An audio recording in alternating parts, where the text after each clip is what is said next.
Sunshine, চারদিকে নানা রকম অস্থিরতা চলছে। একদিকে সচিবালয়ে কর্মকর্তা কর্মচারীদের বিক্ষোভ, এর মধ্যে সেই কর্মকর্তা কর্মচারীদের পাল্টা হুমকি দিয়ে প্রয়োজনীয় সচিবালয় কিংবা এনবিআরও বিপ্লবের হুঁশিয়ারি দিয়েছেন এনসিপি নেতা হাসনাত আব্দুল্লাহ। এদিকে ২৪ ঘন্টার ভিতরে শপথ পড়ানো আলটিমেটাম দিয়েছেন ইশরাক হোসেনের লোকজন ঢাকা দক্ষিণের। এর মধ্যে আবার দ্রুত ভোট হলে সেই ভোট নাকি কলঙ্কের ভোট হবে, সেসব মন্তব্য করেছেন সার্জিস আলম। সব মিলিয়ে নানা রকম অস্থিরতা। সেনাবাহিনীর পক্ষ থেকে যে ব্রিফিং করা হয়েছে সেখানে স্পষ্ট করা হয়েছে মূলত সরকারের নির্দেশনাতেই সেনাবাহিনী কাজ করছে, ফলে সরকারের সঙ্গে সেনাবাহিনীর দূরত্ব নিয়ে যে আলাপ সেটি ঢাকা সেনা সদর আজকে অস্বীকার করে বলছেন সবকিছু নিয়ন্ত্রণে রয়েছে। এসব নিয়ে আমরা কথা বলবো। আলোচনার জন্য আমার সঙ্গে স্টুডিওতে আছেন বিএনপি দলীয় সাবেক এমপি নীলোফার চৌধুরী মনি আপা, স্বাগত। আমাদের সঙ্গে যুক্ত হওয়ার জন্য আছেন সিনিয়র সাংবাদিক জনাব মাহবুব কামাল ভাই, অনেক ধন্যবাদ আমাদের সঙ্গে থাকার জন্য। আছেন অনিক রায়, যুগ্ম আহ্বায়ক জাতীয় নাগরিক পার্টি। অনিক রায়, আপনাকেও ধন্যবাদ।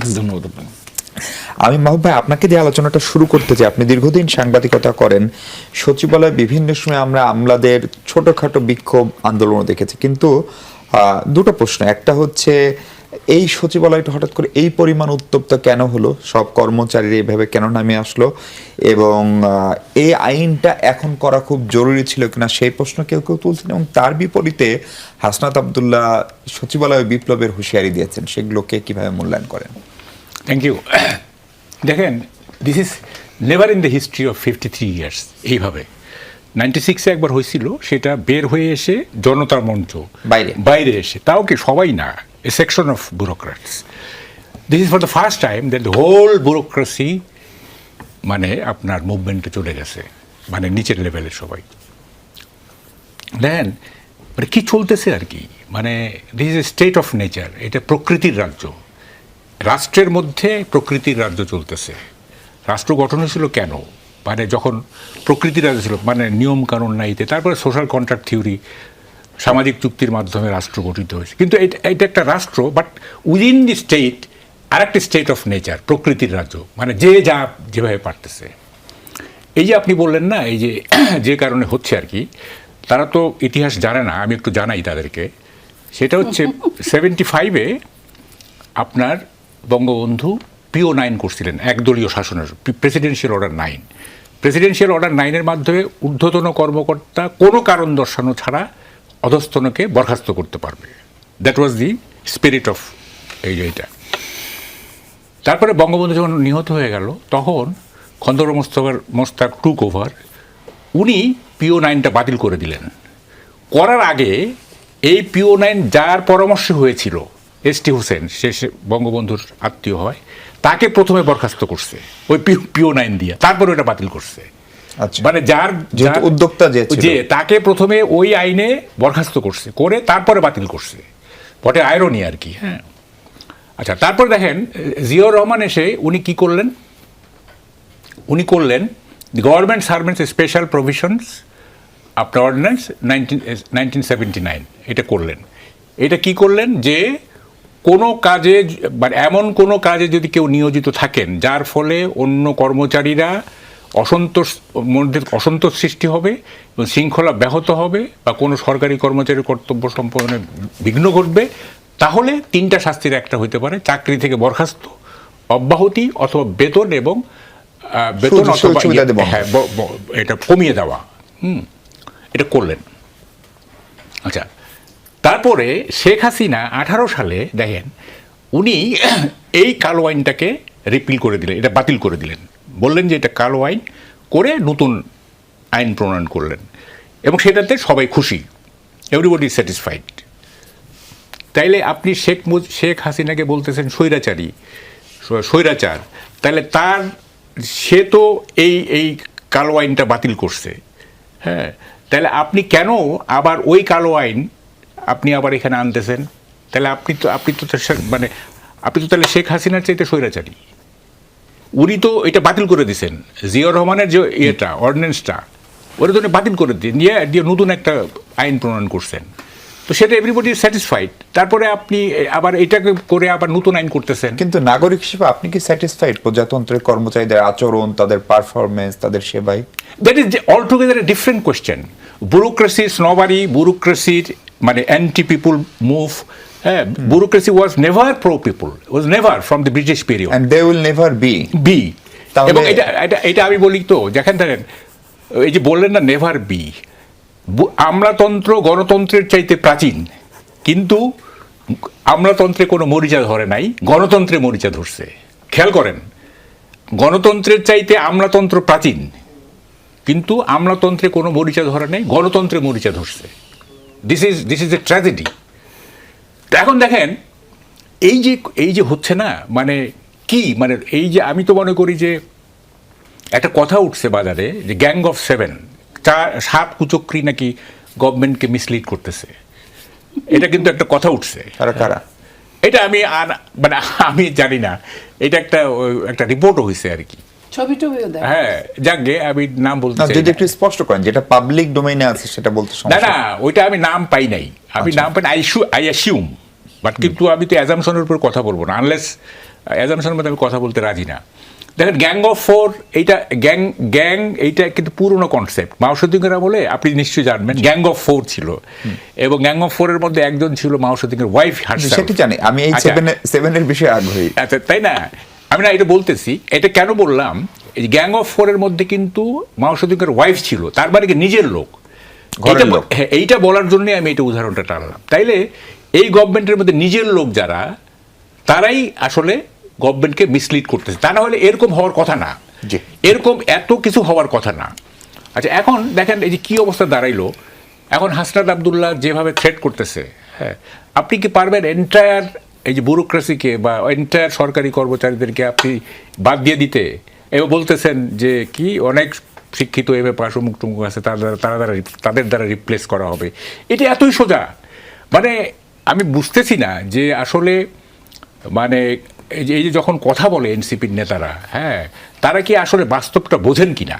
হ্যাঁ, উনি একজন আছেন এনসিপির নেতা, ডু দে রিয়েলি মানে understand the reality of the society, তারা বোঝেন কিনা? তাকে একটু জিজ্ঞেস করি মাহবুব ভাই, অনেকটাই দুটো প্রশ্ন আপনার কাছে। সচিবালয়ের ধরেন যখন আনসারদের বিক্ষোভ বিদ্রোহ হলো, যখন শিক্ষার্থীরা সচিবালয়ের ভিতরে ঢুকে গিয়ে এসএসসি পরীক্ষা অটোপাস নিয়ে নিল, সব জায়গায় এনসিপি, তখন তো ধরেন এনসিপি ছিল না, ফলে আপনাদের যেতে হয় কেন? ধরেন এটা নিয়ে তো বিএনপি কোনো সুনির্দিষ্ট ট্রেন্ড এখনো বলে নাই যে সচিবালয়ে বিপ্লব করুন, কারণ এটা আইন উপদেষ্টা, শিল্প উপদেষ্টা আদিলুর রহমান, তারা সম্ভবত বিষয়টা টেক কেয়ার করছেন, ফলে নাকি আপনারা নিজেদেরকে সরকারের অংশ ভেবে এগুলোর মাঝখানে ঢুকেন? প্রথম বিষয় হলো যে ভাই যেটা বলছেন আর কি, যে আমলাতন্ত্র এরকমই, আমরা রিয়েলিটি বুঝি না। এখন রিয়েলিটি তো হলো এস্টাবলিশমেন্ট ধরে রাখা, 100 বছরের এস্টাবলিশমেন্ট, জীর্ণোদ্ধরের এস্টাবলিশমেন্ট, সে এস্টাবলিশমেন্ট আপনি ধরে বসে থাকেন তাহলে সব শান্তি, কিন্তু আপনি এস্টাবলিশমেন্টকে কখনো প্রো পিপল করবেন না, আপনি কোনোদিন প্রো পিপল করার চেষ্টা করবেন না। আপনার সচিবালয়ে কোনো সচিব থেকে শুরু করে বা যে কেউ, তাকে জবাবদিহিতার আন্ডারে আনা যাবে না, সে জবাবদিহিতার ঊর্ধ্বে, সে বাংলাদেশে একজন সংসদ সদস্যেরও ঊর্ধ্বে, একজন সংসদ সদস্যেরও জেল হবে, তার হবে না। আমার এলাকার মানে আমার বাড়ি সুনামগঞ্জের কোনো এক উপজেলার ইউএনও, তিনি হইলেন টেন্ডার করার কথা হইলো আপনার ঘাটগুলা, সেগুলো না কইরা তিনি নিজের মতো মানুষকে বিলি বন্টন করে দিয়ে দিতেছেন। এইটা নিয়ে পত্রিকায় নিউজ হয়েছে। নিউজ হওয়ার পরে আমি তার সাথে একবার দেখা করে কথা বলতে গেছি যে আপনার নামে এরকম নিউজ হয়েছে, আপনি এইসব দুর্নীতির সাথে তো যুক্ত হইতেছেন, নাহলে তো আপনার নামে নিউজ হইতো না। তিনি আমারে বলতেছেন আপনি আমার কি করবেন, সর্বোচ্চ এটা বদলি করে দিবেন। সে জানে যে তার কিছু হবে না, কারণ আপনি এটা ধরে বসে থাকবেন, তাহলে এই দেশের কাছ থেকে আপনি এত কিছু চায়া কি করবেন? খুব সিম্পল হিসাব না? আমি আমলাতন্ত্র খুব শক্তিশালী, রিয়েলিটি এত শক্তিশালী যে আমার এই পুরো স্টাবলিশমেন্ট বাঁচাইতে হবে। এই স্টাবলিশমেন্ট ধৈরা যারা আছে তাদের প্রত্যেককে রক্ষা করতে হবে। এই হইলো এখন আমাদের দায়িত্ব। এইটা হইলে সবকিছু ঠান্ডা, সবকিছু ঠিক, মানে পাওয়ারকে আপনি পাওয়ার হিসেবেই রেখে দিন। এটা কি আপনারা তাইলে আপনাদের যে রাষ্ট্র সংস্কার তার অংশ হিসেবে সরকারের কাজ করছে? এটা রাষ্ট্র সংস্কারের একটি অংশ। যে আমরা মনে করি সরকার এই অধ্যাদেশ আনার মাধ্যমে সচিবালয় থেকে শুরু করে সরকারি কোনো অফিসে মানুষ তো নাগরিক সেবা পায় না, এটা তো সত্য। আমি যে নিজে বলতে পারি, আমার নিজের সাক্ষী দিয়ে আমি বলতে পারি, আমার বাবা মারা গেছেন, আমার বাবা মারা যাওয়ার পরে 2020 সালে মারা গেছেন, আমি একটা ডেথ সার্টিফিকেট করতে গেছি। এই ডেথ সার্টিফিকেট করার জন্য আমার যে পরিমাণ ঘুরতে হয়েছে সরকারি অফিসগুলোতে, আমার 3 থেকে 3.5 মাস লাগছে একটা ডেথ সার্টিফিকেট বাই করতে। তো আমি কিছু প্রশ্ন করতে পারবো না, কারণ এটা রিয়েলিটি, দে আর পাওয়ারফুল। তা আমরা তো কোনো কোয়েশ্চেন করবো না। কিন্তু অনেক আপনি এখন- কি করছেন এর চেয়ে বড় জিনিস হচ্ছে কখন করছেন। ধরেন রাষ্ট্রে এখন আমরা যে জায়গায় রয়েছি, সেনা প্রধান এক ধরনের বক্তব্য দিচ্ছেন, প্রধান উপদেষ্টা বা সরকারের একটা অবস্থান, প্রধান উপদেষ্টা অভিমান করে পদত্যাগ করছেন, তার এবং সেই পদত্যাগের বার্তা আপনারা নিয়ে যাচ্ছেন। সেই সময়ে প্রশাসনে এরকম কোনো কিছু করা খুব অপরিহার্য ছিল কিনা? আচ্ছা, এইটা প্রথমত বিষয় হলো সরকারের সিদ্ধান্ত, যে সরকার কি সিদ্ধান্ত নিবে, কি কাজ করবে, কোন অধ্যাদেশ আনবে না আনবে, সেটার সাথে আমাদের যোগাযোগ নেই। আমরা বলতে চাই কিন্তু যে সরকার আমরা- একটা সিদ্ধান্ত নিলে সেটার সপক্ষে আপনারা আমরা থাকবেন। সপক্ষে তো সবসময় থাকছি না। যেমন মনে করেন এই সরকারেরও অনেকগুলো জায়গায় আমাদের সমালোচনা আছে, সেটা দরকার পড়লে আমি পার্টে পার্টে আমরা বলতে পারবো। আমি বলতেছি যে কারেন্ট যে ইস্যুটা, একটা অধ্যাদেশ আসার পরে আমার প্রথম কাজ হলো অধ্যাদেশ ঠিক আছে কি নাই সেটা আগে বিবেচনা করা। বিএনপির আমলে বা মেজর জিয়া যে এটা এনেছিলেন, নিশ্চয়ই কোনো না কোনো কারণে এনেছিলেন। আজকে আপনি এটা কালা কানুন বইলা আওয়ামী লীগ 2018 সালে এটা বাতিল করে দিতে পারে, কিন্তু আনার পিছনে তো কোনো না কোনো কারণ ছিল। তো একটা অধ্যাদেশ আসার পরে আপনি একজন সাধারণ নাগরিক হিসেবে আপনার কাজ কি হবে? প্রথমে অধ্যাদেশটা পরে নিজের বিচারে আনা যে এই অধ্যাদেশ উচিত ঠিক কি কি বেঠিক। অনুচিত, ঠিক না বেঠিক, নিজের মতো পার্সপেক্টিভ ঠিক করা। ফলে আমরাও যখন এই বিষয়ে মন্তব্য করছি, দেখেন আমরা কিন্তু এই অধ্যাদেশ জারি হওয়ার সাথে সাথে কোনো মন্তব্য করি নাই। আমাদের কখন মন্তব্য আমরা করেছি, তাও কখন, যখন হাসান আব্দুল্লাহ চট্টগ্রাম সফরে আছেন, আমাদের পথসভা হচ্ছে বিভিন্ন জায়গায়, আপনারা জানেন, সেই জায়গায় যখন সাংবাদিক প্রশ্ন করছেন যে এইভাবে সচিবালয়ে আন্দোলন চলছে, সচিবালয়ের তো মানে এই যে সংস্কারের পক্ষে না, তখন আপনার বক্তব্য কি, তিনি সেটার পরিপ্রেক্ষিতে একটা বক্তব্য দিয়েছেন। এখন আপনি আমলাতন্ত্রের যে আপনি প্রথমের যে আলোচনাটা করতে হবে সেটা হলো, আপনারা বারবার বলতেছেন পরিবেশ ঠিক আছে কিনা, সময় ঠিক আছে কিনা। আপনাকে তো আগে আলাপ করতে হবে অধ্যাদেশটা ঠিক আছে কিনা, আইনটা যেটা হচ্ছে সেই আইনটা স্বৈরাচারী জি। না এই আইনটা গণতান্ত্রিক। যদি আইনের মধ্যে কোনো সমস্যা থাকে সেই আইন সুপারিশের জন্য বলতে, মানে পরিবর্তনের জন্য বলতে হবে যে এই আইনের এখানে সংশোধন করতে হবে, এখানে বিয়োজন করতে হবে, এই জায়গায় অন্য কিছু করতে হবে। কিন্তু পার্লামেন্ট ছাড়া কি গণতান্ত্রিকভাবে আইন প্রণয়ন করা যায়? নিশ্চয়ই এই মোমেন্টে এটা কঠিন। আমি এই ব্যাপারে আপনার সাথে আমি সম্পূর্ণ একমত। আমি এই ব্যাপারে কোনো দ্বিমত জানাচ্ছি না আপনাকে, কিন্তু আমরা একটি বিশেষ সময় এসে পড়েছি। মানে এটা প্রথমত সিদ্ধান্ত নেওয়ার বিষয় যে বাংলাদেশ গত 17-18 বছর তো অফিসিয়ালি বাংলাদেশে কোনো ভোট হয়নি, কিন্তু আপনি যদি লক্ষ্য করেন আমাদের মহান মুক্তিযুদ্ধের পর থেকে এখন পর্যন্ত আমরা একটা সঠিক সুস্থ পাওয়ার ট্রানজ্যাকশন সিস্টেম তৈরি করতে পারি নাই। আমরা অনেক ইতিহাস জানি না, আমরা ছোট, কিন্তু আমরা এটা তো জানি বাংলাদেশে কোনোদিন গণতান্ত্রিক উপায়ে ক্ষমতা পরিবর্তন হয় নাই। একবার হয়েছিল মনে হয় 2001 সালে। এর বাইরে বাকি পুরোটা সময় আন্দোলনের পর আন্দোলন করতে হয়েছে। সরকার বসছে মানে 91-ও দেখেন, আপনি 96 দেখেন, প্রত্যেকটা বার। তো যারা এত কিছু জানে, যারা ইতিহাস এত কিছু জানে, তারা বাংলাদেশে একটা গণতান্ত্রিক দেশ হইতে পারে নাই, বাংলাদেশে কোনো প্রকার প্রো পিপল মুভ হইতে পারে নাই, গভর্নমেন্ট, এগুলো সবকিছু তো ওকে, বিকজ রিয়েলিটিতে শক্তিশালী তারা। পরিষ্কার। আপা, আপনার কাছে আপা এই প্রশ্নের সঙ্গে একটু আসি। আপা অনেকক্ষণ আপাকে বসে রেখেছে, আপা দুঃখিত। আপা, প্রশ্ন হচ্ছে সচিবালয়ে কালকে দর্শনার্থীদের প্রবেশ নিষিদ্ধ করা হয়েছে, সরকারের স্ট্যান্ডের কথা বলছি। কালকে সব কর্মচারীদেরকে এই কর্মসূচি পালনের আহ্বান জানিয়েছেন সচিবালয়ের যে কর্মচারী ঐক্য ফোরাম তারা। তারপরে হচ্ছে যে আপনার 25টি ক্যাডারের কলম বিরতি কালকে থেকে শুরু হচ্ছে প্রশাসন ক্যাডারের এগেনস্টে। তারপরে হচ্ছে আপনার প্রাইমারি স্কুলের সহকারী শিক্ষকরা, তাদের একটা কর্মবিরতি চলছে। শহীদ মিনারে পল্লী বিদ্যুতের যে সমস্ত কর্মচারীরা, তাদের কর্মবিরতি চলছে। হুমকি দেওয়া হচ্ছে যে সচিবালয়ের এই ঘটনায় বিদ্যুৎ সংযোগও বন্ধ করে দেওয়া হতে পারে। চারপাশে এত অস্থিরতা কেন, এবং এই অস্থিরতার আসলে মুক্তির পথ, নির্বাচনের কথা আমি জানি আপনি বলবেন, কিন্তু অস্থিরতাটা কেন সেটা কি একটু বলবেন? দেখেন, এই অস্থিরতা চারপাশে, এটা সত্যি। আমি বলার আগে বলছি, যারা দেখছেন শুভেচ্ছা, এবং আমার সহালোচক বৃন্দকে শুভেচ্ছা। এই অস্থিরতার জন্যই কিন্তু আপনি বলেছেন আগে যে বলবেন যে নির্বাচন, এটাই তো সত্যি। গণতন্ত্র হয়নি সম্পূর্ণরূপে দেখে যে হবে না, গণতন্ত্র হবে বলেই তো আপনাকে আনা। আপনি তো সম্পূর্ণরূপে ফেল করেছেন, আপনি প্রত্যেকটা পদক্ষেপে ফেল করেছেন। এত এত এত চাহিদা, এত আন্দোলন, এত মিছিল, এত কলাপস, এটা কিন্তু বাংলাদেশ এর আগে দেখেনি। এই 9 মাসে যত দেখেছে, তো এই 9 মাসে কে করছে? আপনি বের করতে পারছেন না, আপনি নির্বাচন দিতে চাচ্ছেন না, আপনি নির্বাচন দিবেন না, আপনি মব সৃষ্টি করছেন, আপনি মব দিয়ে সব কিছু ঠান্ডা করতে চাচ্ছেন। আপনি জানেন যে যে কোনো একটা রেভলিউশন বা অভ্যুত্থান 10 বছর, 15 বছর, 20 বছর, 25 বছরেও হয়, 10-এর নিচে হয় না।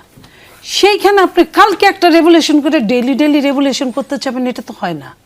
একবার যখন ব্যাক টু দ্য প্যাভিলিয়ন হয়ে যায়, একটা জিনিসকে আবার তৈরি করার জন্য কি পরিমাণ কাঠখড় পোড়াতে হয়, এবং আপনি আপনার জায়গায় সাকসেস হয়েছেন, একটা সরকার পালিয়ে যেতে বাধ্য হয়েছে, সবার নিরঙ্কুশ কষ্টের ফসল। তারপরে আপনি এত এত এত মবের সৃষ্টি করছেন কেন? একটা বিচার 100টা বিচারকে টেনে নিয়ে আসে। যদি একটা বিচারহীনতা, যেটা আপনি যদি একটার বিচার করতেন আরেকটার বিচারের জন্য যেত না। আপনি দেখেন এর মধ্যেও ঢাকা বিশ্ববিদ্যালয়ে একটা ছাত্রকে মেরে ফেলা হয়েছে ছাত্র দলের, তার জন্য আন্দোলন হচ্ছে। জি, সাম্যতার প্রতি। সাম্যকে আপনার একটা এটা কোনো আইনের মধ্যে পড়ে না। ওই জায়গাটায় আমরা বহু বছর ওইখানে আমাদের স্মৃতি আছে। ওই জায়গাটার রাস্তা যদি আপনি বলেন যে গণপূর্তের, তাহলে রাস্তার মধ্যে কিছু হলে এটার জন্য ভিসি দায়ী হবে না। ভিসি বলবে যে এই রাস্তা তো আমি বানাইনি, বাট ওটা তো ওটার ভিতর দিয়েই। এখন ওই সরারদি উদ্যান, ওইটার চারপাশে, ঢাকা বিশ্ববিদ্যালয়ের চারপাশেই ভিসির যে আচরণ, প্রশাসনের যে আচরণ, এবং এই যে দেখেন এখন বলতেছে যে এনসিপি এখন বলে যে আমরা কষ্ট পাচ্ছি, আমরা এই চাই, বিচার চাই। কিন্তু আপনি দেখেন এটাই সত্যি, ঢাকা বিশ্ববিদ্যালয়ে তারা কথায় কথায় রাজ্যতে আয় বলে, তারা একটা মানুষও কিন্তু ওইভাবে জানা যায় নাই। তাহলে আপনার প্রত্যেকটা মানুষ কিন্তু মনের অগোচরে তার সাক্ষ্য রেখে যায়। আমি তার মানে এই বলছি না যে তারা এটার জন্য দায়ী, তারা যে গেল না, এটাও কিন্তু একটা বার্তা। ক্রিমিনাল অফেন্সে কিন্তু এটা একটা বার্তা, খুব সিরিয়াস বার্তা। কারণ বিশ্ববিদ্যালয়ে আপনার জানাজা হলো, বিশ্ববিদ্যালয়ের মধ্যেই তারা থাকে, তারা কেউ গেল না অকেশনালি। একটা মানুষ কি যেতে পারতো না? যায় নাই। তো এই যে তারা মব কারা সৃষ্টি করেছে, তারাই সৃষ্টি করছে প্রত্যেকটা জায়গায়। আপনার মনে করেন যে ইশরাক, আদালত ইশরাককে রায় দিয়েছে, ইশরাক আদালতের হিসাব মতো কি হবে, কতটা নৈতিক কতটা অনৈতিক এটা পরের প্রশ্ন। আপনার এখন সমস্যায় জর্জরিত বাংলাদেশ, অনেক কিছু এখন আমাকে হজম করতে হবে। আরেকটা জিনিস হলো যে এই মামলাটা ইশরাক করেছিল, কিন্তু এই রায়টা তো ইশরাক দেয় নাই, আদালত দিয়েছে। আমি কি বলি কথায় কথায়, আদালতের প্রতি আমার সমস্ত শ্রদ্ধা বোধ আছে। আমরা কিন্তু শেখ হাসিনার সময় শেখ হাসিনা অনেক বদনাম করার পরেও বলতাম যে আদালতের প্রতি আমি শ্রদ্ধাশীল, কিন্তু মহামান্য আদালত আমাকে এইভাবে কষ্ট দিয়েছে। আমরা কিন্তু একটু ঘুরায় পেঁচায় কথা বলতাম, কিন্তু এখন কিন্তু এটার ধারে না কেউ। তারা আন্দোলনে কোথায় গেল? এই রায়কে কেন্দ্র করে আন্দোলনে চলে গেল কোথায়? একদম নির্বাচন কমিশনে। নির্বাচন কমিশন কে বানাইছে? বিএনপি বানাইছে। নির্বাচন কমিশন বানাইছে হলো গিয়া এই সরকার। তার মানে সরকার কি চায়? সরকার কিন্তু আওয়ামী লীগ নিষিদ্ধ করাইছে কিভাবে? ঠান্ডা পানির বাতাস খাওয়ায়, বিকালের নাস্তা সরবরাহ করে, বিভিন্নভাবে 144 ধারা ভঙ্গ করায় সরকার, তার বাসার সামনে, তার যমুনার সামনে মঞ্চ বানায়। অথচ আমি কিন্তু পায়ে হেঁটে যেতে পারি না ওখান দিয়ে। আমি আমার গাড়ি খোঁজার জন্য আমি একটা প্রোগ্রামে গিয়েছি, আমি তো জানিও না, আমাকে পায়ে হাঁটতে দিলই না। আমি কি দিয়ে যাব? আপনি মনে করেন গাড়িকে আমি চিনতে পারছি না, আমাকে গাড়ি খুঁজে পাচ্ছে না। যাই হোক, তো এই সাধারণের জন্য হলো আইন এরকম, আর তাদের জন্য মবদের জন্য আইন এরকম। এই যে মবটা আপনার বলেন যে আমি যদি বলি হাসনাত কে, হাসনাত এই কথা বলার কে, তাকে এই রাইটস কে দিয়েছে? সে তো এখন পর্যন্ত তার দল তো আপনার পায় নাই, নিবন্ধনই পায় নাই। সে তো অন্য যে কোনো একটা নতুন দলের মতো। তার মানে কি আপনার, সে বলছে কি সচিবালয়ে বিপ্লবীদের সে হুঁশিয়ারি দিচ্ছে। আমার কথা, বিপ্লবীদের সরকার নিরস্ত্র ঠান্ডা করবে, সরকারের কাজ। সাংবাদিকরা আপনারা যা খবর করবেন, কারো যদি হেল্প লাগে, বড় বড় দলগুলো একসাথে, যেহেতু সরকার এখন কোনো দলীয় না, সব দল মিলে যায় করবে। কিন্তু তারাই যেখানে বলার কে, হুঁশিয়ারি দেওয়ার কে? এই যে জিনিসটা আপনি মনে করেন যে নির্বাচন কমিশনে যদি তারা 500 লোক দেখাতে পারতো, 200 লোক দেখাতে পারতো, তাহলে কি হতো? আরেকটা নিষিদ্ধের জায়গায় চলে যেত। এই যে তারা করছে, এতে কি হয়েছে? সারা বাংলাদেশের মানুষের হৃদয়ের ভেতর থেকে তারা ঘেন্না পাচ্ছে। এতদিন তো আদর পাইতো, আহারে ইস আমাদের ছেলেরা, এখন ঘেন্না পাচ্ছে। এর কয়েকদিন পরে ধাওয়াতে অলরেডি পাচ্ছে। আমি কিন্তু তা চাইনি, ওরা আমাদের সন্তান। আমরা চেয়েছি ওরা ভালো হোক, ওরা শিখুক, ওদের জন্য রাজনীতি আরো 1 বছর 5 বছর 10 বছর ওরা পড়ালেখা শেষ করুক, ওরা সিনিয়রদের কাছে শিখুক। হ্যাঁ, আমি তাদের পছন্দের বাইরে হতেই পারি, ওদের যাদের পছন্দ তাদের কাছ থেকে শিখুক। জি, আপনাকে একটু থামাই হবে, আপনি যদি 30 সেকেন্ডে কিছু অ্যাড করেন। 30 সেকেন্ডে বলতে পারবো না, 1 মিনিটে বলেন। আপনাদের তাহলে পরের টার্মে তাহলে আমরা পরের টার্মে যাই। মাহবুব ভাই, আর একটা বড় প্রশ্ন হচ্ছে, ইশরাকের শপথের জন্য 24 ঘন্টা একটা আলটিমেটাম দিয়েছে, যেটা আগামীকাল, আজকে সকাল 11টায় দিচ্ছে, তার মানে আগামীকালকে শেষ হবে। এখন এই শপথ যদি না হয়, ধরেন অনেকরা বলছে যে আওয়ামী লীগ আমলের সব স্থানীয় সরকার নির্বাচন, জাতীয় নির্বাচন বাতিল করতে হবে, তাহলে তখন কি হবে? সেটা কি আর একটা আন্দোলন শুরু করবে বিএনপি? সেই প্রসঙ্গে কথা বলবো আপা, তার আগে ছোট্ট একটা বিরতি নিচ্ছি। দর্শক, আরেকবার স্বাগত 24 ঘন্টা। নীলুফার চৌধুরী মনি। ইশরাক হোসেনের মেয়র হিসেবে শপথ নিয়ে আবার তার যারা সমর্থক ঢাকাবাসী, অর্থাৎ প্রকারান্তরে বিএনপি এক প্রকার আলটিমেটাম দিয়েছে, কালকে সেইটা শেষ হচ্ছে, না হলে তারাও আরো কঠোর অবস্থানে যাবে।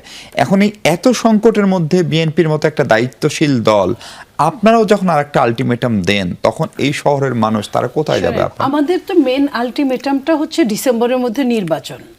ডিসেম্বরের মধ্যে নির্বাচন, আপনি দেখেন কত কিছু হলো, যমুনার পানি কোথায় গিয়ে গড়ালো, কিন্তু নির্বাচনের নামে কিন্তু তারা চুপ। তারা নাকি একদম ঐতিহাসিক নির্বাচন করবেন। তো ঐতিহাসিক নির্বাচন জুন পর্যন্ত করবেন, জুনের মধ্যে ডিসেম্বর থেকে ডিসেম্বর পর্যন্ত করলে তাদের ক্ষতিটা কোথায়? কোন ক্ষতি? তারা এই ডিসেম্বরের পরে এই 6 মাসে কি এমন হবে যে ঐতিহাসিক করতে পারবেন? 6 মাস আগে কেন করতে পারবেন না? এটা কিন্তু তারা বলে না। বলছেন নির্বাচন যদি ফেব্রুয়ারি হয়, মার্চে হয়, এপ্রিলে হয়, এটাই তো আমরা বলি। তারা ডেটটা বলছে না কেন? তারা বললে তাদের সমস্যাটা কোথায়? এইটা না বলার কারণটা হচ্ছে এই যে মানুষ যে বলে না যে এরা বিদেশিদের সরকার, এই বিদেশিদের কাজ গুলো করার জন্যই তারা আসছে, এবং এটাই হওয়ার জন্য তারা কখন নির্বাচন দিবে তারা নিজেরাও জানে না।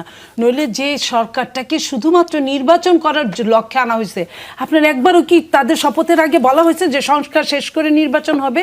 একবারও কি বলা হয়েছে বিচার কার্য সমাপন করে নির্বাচন হবে? বরং নির্বাচনটা যে খুব তাড়াতাড়ি, এটা বোঝা গেছে। কারণ গণতান্ত্রিক দেশ, গণতান্ত্রিক শেখ হাসিনা বহু বছর গণতন্ত্রকে দূরে রেখেছিল বলেই এই দেশের এই অবতারণা হয়েছে, এবং একটা সরকার আসছে যেটা তত্ত্বাবধায়কের মতো। তো তারা চাইলে তারা যদি মনে করে ঐতিহাসিক ইলেকশন দিতে পারবে না, তারা তত্ত্বাবধায়কের হেল্প নিচ্ছে না কেন? রায় তো হয়েই গেছে। আর এই সরকার সম্পর্কে বিএনপির যেহেতু এই সরকার নিয়ে অলরেডি বিএনপির নেতারা বলে ফেলেছে যে তাদের নিরপেক্ষতা নিয়ে আমাদের প্রশ্ন আছে। যেমন আপনাকে একটা লাইন বলি, যে যেদিন যমুনায় দেখা করতে গেলেন বিএনপির নেতারা, তারা কি বলছিলেন? আমরা 4-5 দিন অ্যাপয়েন্টমেন্ট চেয়েও পাই নাই, অথচ একটা ছোট পোলাপানদের ডাইকে নিয়ে বলে ফেললো কি আমি পদত্যাগ করতে চাই। এই যে পদত্যাগের নাটকটা করলো, এই নাটকটার তো দরকার ছিল না। আচ্ছা ফাইন, ভালো কথা। আমরা বিএনপির 2-3টা আমাদের ছিল, কন্ডিশন ছিল। তার মধ্যে একটা কন্ডিশন 2 জন উপদেষ্টা সহ 3 জনকে পদত্যাগ করতে বাধ্য করা। সেইখানে সরকার তো জানে, আগেই তো জানারই তো কথা। সরকার আগেই একজন উপদেষ্টাকে সামনে বসায় রাখছে। আপনি বলেন এটা কত বড় বিব্রতকর পরিস্থিতি। এটা আপনার যারা ওই টাইমে বিএনপির মতো দলের জন্য, অন্ততপক্ষে যারা এত বছর এই দেশকে পরিচালনা করে অভ্যস্ত, তাদের জন্য। তার মানে কি, তার সরকার কি বুঝাতে চায়? এখানে সরকার কি বুঝাতে চায়? সরকার কিন্তু ওই জায়গা থেকে এক চুলো সরে নাই। তারা ওই জায়গা থেকে কোনো ডেটও দেয় নাই, এবং আপনারা সেটা মেনেও নিয়েছেন মনে হচ্ছে। আমরা বলেছি, আমরা লিখিত বক্তব্য পেশ করে এসেছি। ইশরাক মেয়র হইলে এখন কি হবে, বা না হইলে আসলে কি ক্ষতি? ইশরাকের মেয়র হওয়া না হয় আমাদের ওরকম কিছু ছিল না, যদি আমরা উত্তরে যদি দেখতাম যে উত্তরটাকে ধ্বংস করার জন্য যা করা হয়েছে। একটা হিজবুত তাহরির একজন নিষিদ্ধ দলের একজনকে বসিয়েছে, যে কিনা বলে যে কোনো কাজ করার আগে 10% থেকে 15% এনসিপি কে দিতে হবে। আপনি কি বুঝেন এটার অর্থ? উত্তরের প্রশাসক বলে, এজাজ বলে এই কথাটা। এটা বিএনপির অনেক কন্ট্রাক্টররা তাদের কাছে এই ধরনের কথা, যে তুমি যদি এটা করতে পারো তাহলে তোমাকে কাজ দিব। তার মানে কাজ বিএনপির কন্ট্রাক্টর, নট অনলি, আমি কাজের কথা বলছি না। আপনার একই সেম ঘটনাটা আপনার দক্ষিণেও তাই করতে চায়, এরকম করেই বসাইতে চায়। তো একটা দেশে যারা গণতন্ত্রে বিশ্বাসী, গণতন্ত্র ছড়িয়ে দিয়ে জনগণের পালস নিয়ে কাজ করে অভ্যস্ত, তাদের জন্য কি এটা কি খুব সুখদায়ক? ইশরাক তো তখনই নিতে পারতো, ইশরাক আরো 9 মাস আগে নিতে পারতো। ইশরাকের যদি ইচ্ছা হতো, ইশরাকের যদি মনে করতো যে আদালত আমরা কিনে ফেলতে পারি, তাহলে কি 9 মাস আগে কিনতে পারতো না? পরিষ্কার। মাহবুব ভাই, আপনার কাছে আমি একটা জিনিস জানতে চাই। সেনাবাহিনীর পক্ষ থেকে আজকে একটা ব্রিফিং করা হয়েছে, সেনা সদর, এবং সেখানে স্পষ্ট করে 2টা জিনিস বলা হচ্ছে। মানে করিডোর না উল্লেখ করলেও দেশের স্বার্থ বিঘ্নিত এরকম কোনো কিছু হতে দেবে না তারা, সেনাবাহিনীটা স্পষ্ট করছে। পাশাপাশি বলা হচ্ছে সরকার এবং সেনাবাহিনী বিপরীতে দাঁড়ায়নি, ফলে সেনাবাহিনীর পক্ষ থেকে আজকে যে বার্তাটা দেওয়া হলো সেটা তো আপনি কতখানি স্যাটিসফাইড? আচ্ছা, বিএনপি বড় দল বলেই কি আপাকে বেশি সময় দিচ্ছেন? বুঝতেছি না, একেবারে না, আপনাকে 6 মিনিট দিয়েছি, আপাতত আমি ওই আলাপে যাব না, আমি অনেকের সাথে একটু ডিবেট করব। আমাকে একটু সেনাবাহিনীর বার্তাটা বলে যদি ওই ডিবেটটা না, আমি এটা একটু শেষ করে নেই, জি, এটা একটু ডিবেট করতে হবে তার সাথে। দেখেন অনেক, আপনার সঙ্গে আমি একমত যে ব্যুরোক্রেসি প্রো পিপল না, একেবারে একমত। আমি 94 সালে আমলাতন্ত্রের উপর 50টা প্রবচন লিখছিলাম, এবং এই প্রবচনগুলো পরে আমলারা আমার উপরে হেভি খেপে গেছিল, এবং প্রয়াত ফরেন সেক্রেটারি সহ, ফারুক ভাই সহ। ওখানে আমার কত 50টা তো এত বলা যাবে না, 2টা শুধু বলি। একটা ছিল খোপায় থাকে, নারীর খোপায় থাকে ফসকা আটুনি বজ্রগেরো, আর আমলার ফাইলের লাল ফিতায় থাকে আপনার ফসকা গেরো বজ্র আটুনি। এটা ছিল একটা। আর একটা ছিল আমলা মন্ত্রীর টেলিফোনের চাইতে স্ত্রীর টেলিফোনকে বেশি গুরুত্ব দেয়। এই যে আমলারা প্রো পিপুল যে হইতে পারলো না, এইটার জন্য দায়ী কে? Politicians are not eligible enough to dictate bureaucracy. তারা অশিক্ষিত, ব্যুরোক্রেটরা শিক্ষিত, ফলে তাদেরকে ডিকটেট করতে পারে না, ফলে ব্যুরোক্রেসিরা আপার হ্যান্ড নিয়ে নেয়। দেখেন, নেহরুর কাছে তো কোনো আমলা টিকতে পারে নাই। এগুলি তো অনেক লম্বা কাহিনী আছে, নেহরু কিভাবে ব্যুরোক্রেসিকে মানে কন্ট্রোল করেছে, ডিকটেট, এগুলি উদাহরণ কতগুলি দিলে না আপনি অবাক হয়ে যাবেন। এখন পলিটিশিয়ানদের অযোগ্যতার কারণে যদি ব্যুরোক্রেসি আপনার আপার হ্যান্ড নিয়ে নেয়, তো উই আর হেল্পলেস। আমরা কার কাছে যাব? তো সেই কারণে এখন শিক্ষিত মানুষ ক্ষমতায়, তারা এখন সংস্কার করবে, এই আইন কানুন সংশোধন করছে, সব পিএইচডি করা লোকজন উপদেষ্টা। না, they are not eligible enough to dictate bureaucracy. আমি মনে করি না। তারা তো শিক্ষিত, আপনি যে শিক্ষা, না, ওই শুনেন, শিক্ষাটা এত সোজা না। কথায় কথায় শিক্ষিত এটা বলেন না, শিক্ষিত অনেক বড় ব্যাপার। আচ্ছা, যাই হোক, এখন দেখেন কি দাঁড়াচ্ছে। ব্যুরোক্রেসি হচ্ছে ইনটলারেবলি টলারেবল, তারা অসহনীয়, কিন্তু এদেরকে আমাদের সহ্য করতে হচ্ছে। এইটা আমাদের জন্য একটা irony, this is a tragedy. এবং এইটা পলিটিশিয়ানরা যতক্ষণ না পর্যন্ত ব্যুরোক্রেসিকে ডিকটেট করার মতো যোগ্যতা অর্জন করবে, ততক্ষণ পর্যন্ত ব্যুরোক্রেসি এই প্রো পিপল হইতে পারবে না। দেখেন, আমি একজন অ্যাডভাইজারের অ্যাপয়েন্টমেন্ট পাইছি, কিন্তু একজন সচিবের অ্যাপয়েন্টমেন্ট পাই নাই। এই কয়েকদিন আগে অ্যাডভাইজারের অ্যাপয়েন্টমেন্ট পাইছি, একজন সচিবের অ্যাপয়েন্টমেন্ট পাই নাই। হ্যাঁ, তার এপিএস বলতেছে যে এখন কথা বলা যাবে না ইত্যাদি। হ্যাঁ, মানে এখন উনি কথা বলতে পারবেন না, কিন্তু অ্যাডভাইজার কিন্তু আমাকে অ্যাপয়েন্টমেন্ট দিছে। তো এই হচ্ছে বাংলাদেশ। আমি আপনার সাথে আই অ্যাগ্রি, টোটালি অ্যাগ্রি, তারা প্রো পিপল না, কিন্তু কথার that is not the point, that is beside the point. What is inside the point is, আপনারা যারা পলিটিক্স করেন তারা কতটা যোগ্য তাদেরকে ডিকটেট করার জন্য। খালি মুখে বললে হবে না, হ্যাঁ, যে মানে লম্বা লম্বা তত্ত্ব ঝাললে হবে না। এই যে ব্যুরোক্রেসির যে নাটবল্টু, ব্যুরোক্রেসি কীভাবে ফাংশন করে, এইটা যে ব্রিটিশ কলোনিয়াল রুল থেকে কিভাবে ফাংশন করতেছে, এইটার যদি আপনি ক্যারেক্টারটা না বুঝতে পারেন, হ্যাঁ, তাইলে আপনি ওই তত্ত্ব কথা দিয়া, হ্যাঁ, মাহমুদ আলমের তত্ত্ব দিয়ে এটা হবে না। হ্যাঁ, এইটা একটা বড় ধরনের একটা এরিয়া। হ্যাঁ, সেনাবাহিনীর বক্তব্য আজকে পরিষ্কার। সেনাবাহিনীর কি সেটা? সেনাবাহিনী বক্তব্য দিয়েছে সরকারের সঙ্গে তাদের কোনো বিরোধ নাই, তারা একসঙ্গেই কাজ করছে। সেনাবাহিনী যে 3টা মেজর ইস্যু বলছে, হ্যাঁ, একটা হচ্ছে মব ভায়োলেন্স, আরেকটা হচ্ছে করিডোর আরেকটা হচ্ছে ইলেকশন, তাই না?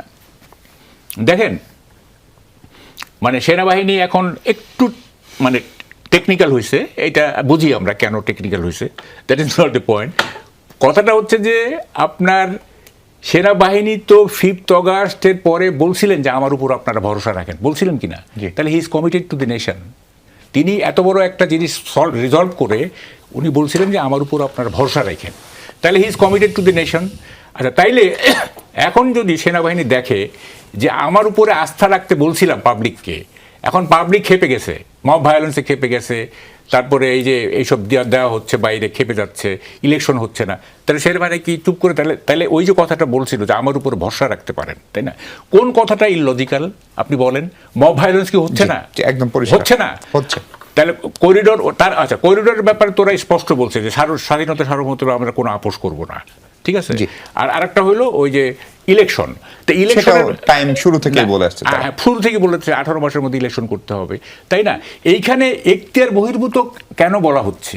5 অগাস্ট কি কেউ বলছে যে সেনাবাহিনী তোমরা ব্যারাকে ফিরে যাও, আমরাই হাসিনাকে নামাচ্ছি? পরিষ্কার। কেউ কি বলছে? তাকে একটু কেউ শেষ বলে করতে দেন, কেউ তো বলে নাই, তাই না? তো তখন তো আমরা সেনাবাহিনীর অংশগ্রহণটাকে হেল করছি, তারা মানে কি ওয়েলকাম করছি, তাই না? তখন যদি আনকনস্টিটিউশনাল না হয়, এখন কেন এখন কেন আনকনস্টিটিউশনাল জি, হবে? অনেক আপনার কাছে এটাই প্রশ্ন যে সেনাবাহিনীর সদস্যদেরকে কোলে নিয়ে নাচতে আমরা দেখেছি 5 আগস্ট 4 আগস্টের ঘটনা, এবং ফলে এখন যেই নির্বাচনের কথা সেনাপ্রধান বলেন এবং স্পষ্ট করে বলেন, তখন আপনাদের ক্যান্টনমেন্ট, সেনাবাহিনী প্রধানের কি বলে রাষ্ট্রীয় পদক্রম 12তম, তখন তো উপরের 11 জনের কেউ আপনাদের সঙ্গে বৈঠক করেনি, আপনাদের সঙ্গে হয়নি বা রাজনীতিবিদদের সঙ্গে আলোচনা করেনি। আসলে এখন সেনাবাহিনীকে নিয়ে সংকটটা বিষয়টা হয়েছে কি, মানে 5 তারিখও মানে বাংলাদেশের সাধারণ মানুষের মধ্যে সেনাবাহিনীর প্রতি এক প্রকার মানে শ্রদ্ধাবোধ আছে, এবং এটা আপনি দেখবেন কি 1/11 সময়, আমি খুব ছোট, এটা আমি খুব চোখ দিয়ে দেখা আর কি। তো সেনাবাহিনী প্রথম নামলো হবিগঞ্জে, আমি থাকি হবিগঞ্জে, তো সব খুব কন্ট্রোল, অল কন্ট্রোল, ঠিক আছে, কোনো সমস্যা নাই, কোনো গানে কিছু নাই, সব কিছু কন্ট্রোল। পলিটিশিয়ানদের গ্রেপ্তার করতেছে, হবিগঞ্জেরও যারা মোটামুটি রিনাউন পলিটিশিয়ান, যেমন আমার মনে আছে বিএনপির জিকে ঘোষ ভাই ছিলেন হবিগঞ্জে, তাকে গ্রেপ্তার করা হয়েছে, আওয়ামী লীগেরও আরও কয়েকজনকে গ্রেপ্তার করা হয়েছে। তো এই সেনাবাহিনীকে তো তখন মানুষ খুব পছন্দ করে প্রথমে রিসিভ করে নিছেন, কিন্তু পরবর্তীতে কি হয়েছে, মানে এক প্রকার সেনাবাহিনীকে তো খেদানো হয়েছে এখান থেকে। 1/11-এর যেই অগাস্ট মুভমেন্ট ঢাকা ইউনিভার্সিটিতে, সেই মুভমেন্টের স্পিরিটও কিন্তু ক্লিয়ার যে আমরা সেনাবাহিনীর পাওয়ার এবং সেনাবাহিনীর এইসব মানে কৌশল আমরা কতটুকু বুঝি না বুঝি বা কি বিষয়টা। ফলে এইখানে সেনাবাহিনী আসলে কিরকম, জনগণের কাছে সেনাবাহিনী কিরকম, কারণ সেনাবাহিনী বন্দুক নিয়ে ঘুরে, জনগণ ভয় পায় সেটারে আপনি শ্রদ্ধা বা সম্মান হিসেবে দেখলে তো হবে না। 4ই আগস্ট বা 5ই আগস্টও আপনি যদি লক্ষ্য করেন, সেনাবাহিনী কোনোভাবে আন্দোলন যারা করছে, সেই আন্দোলনরত যারা শিক্ষার্থীরা ছিল বা যারা সেই ছাত্র প্রতিনিধিরা ছিল, মানে যাদের কল হিসেবে নেওয়া হইতেছিল, তাদের কাউকে বাদ দিয়ে পলিটিক্যাল নেতাদের নিয়ে সেনাবাহিনী আলাদা করে মিটিং করছে না। কিন্তু তার আগে জুলকারনায়ের শায়ের আজকে লিখেছেন যে হাসনাত ডিজিএফ এর ওখানে ছিলেন 2 এবং 3 আগস্ট সম্ভবত। এখন আমি মনে করেন আমি ফেসবুকে অনেক কিছু দাবি করতে পারি, এই দাবি করার আলাপ নিয়ে আসলে আমি দাবি করার আলাপ না, আমি সেই লোকটাকে কোট করছি যেই লোকটা আওয়ামী লীগের সময় অল দা প্রাইম মিনিস্টার্স ম্যানের মতো প্রামাণ্য চিত্র তৈরি করেছে। প্রতি পূর্ণ সম্মান রেখেই বলতেছি আর কি, যে আপনি একটা কমেন্ট এসে করলেন, এখন হুট করে আমারে বললেন, এখন আমি তো জানি 3 তারিখ 4 তারিখ রাতে মানে আমি পালায় বেড়াইতেছিলাম, সো ওই সময় মানে কই ছিল না ছিল কি ছিল, এটা যদি আরো তিনি তথ্য প্রমাণ দেন তাহলে আমরাও জানতে পারবো, আমরা জানলে আমাদের জন্য ভালো, সেটা একদিকে ভালো হইলো।